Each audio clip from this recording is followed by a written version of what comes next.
महाराज जी, मुझे step by step बताएं कि जिससे मेरा मन शांत हो जाए। मतलब कैसे चलूं, शुरू कहाँ से करूं और कहाँ तक इसका। भोजन सुधारो। सबसे पहले भोजन सुधारो, अल्पाहार करो, नींद सुधारो।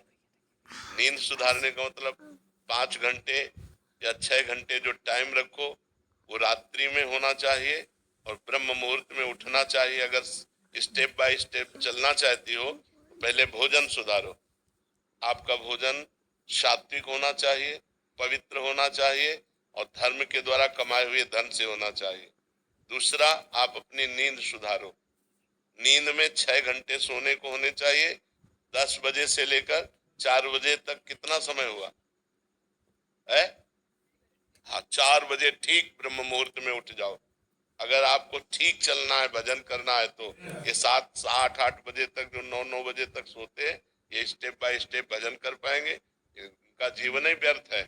सूर्य भगवान उदय हुए और जो सैया में सो रहा है उसकी आयु, श्री, कीर्ति, बुद्धि सब नष्ट हो जाती है। जिसका भोजन ठीक और जिसका शयन ठीक। और जबान सुधारो। हर समय नाम जप करो, मौन का आश्रय लो। अगर उत्तर देना है तो उचित शब्दों का उत्तर दो, व्यर्थ की वार्ता न करो। वाणी संयम में, जिसका सुनना संयम में। हम गंदी बातें न सुने, प्रपंच न सुने, भगवान की लीला कथा सुने, भगवान की चर्चा सुने, संत वाणी सुने, शास्त्रों की वाणी सुने, तो हमारी श्रवण इंद्री पवित्र। जो हमारी एक एक इंद्री पवित्र हो जाएगी तब हमारा मन भगवान में लगने लगेगा। और समस्त शास्त्रों में वर्णन है, नवधा भक्ति से श्रेष्ठ कोई साधना नहीं है। जो श्रवणम, कीर्तनम, स्मरणम, विष्णु पाद सेवनम, अर्चनम, वंदनम, दास्य, सख्य, आत्मसमर्पणम, इससे बढ़कर के कोई श्रेष्ठ भक्ति नहीं है।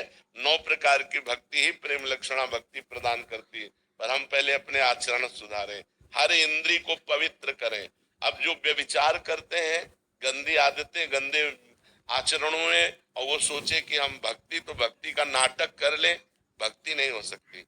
भक्ति होती है पवित्र इंद्रियों के द्वारा। अब जो गंदी बातें देखेंगे मोबाइल में, गंदे आचरण करेंगे, गंदा भोजन पाएंगे, होटलों का भोजन पाएंगे, मनमानी जागे, मनमानी सोए, मनमानी आचरण करें, और अध्यात्म नहीं हो सकता।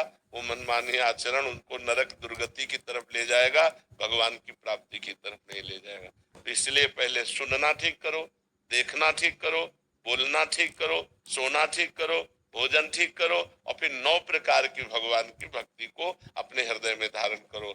भगवान का ही श्रवण, भगवान का ही कीर्तन, भगवान का ही स्मरण, भगवान का ही पूजन। भगवान ही हमारे मित्र हैं, भगवान ही हमारे स्वामी हैं।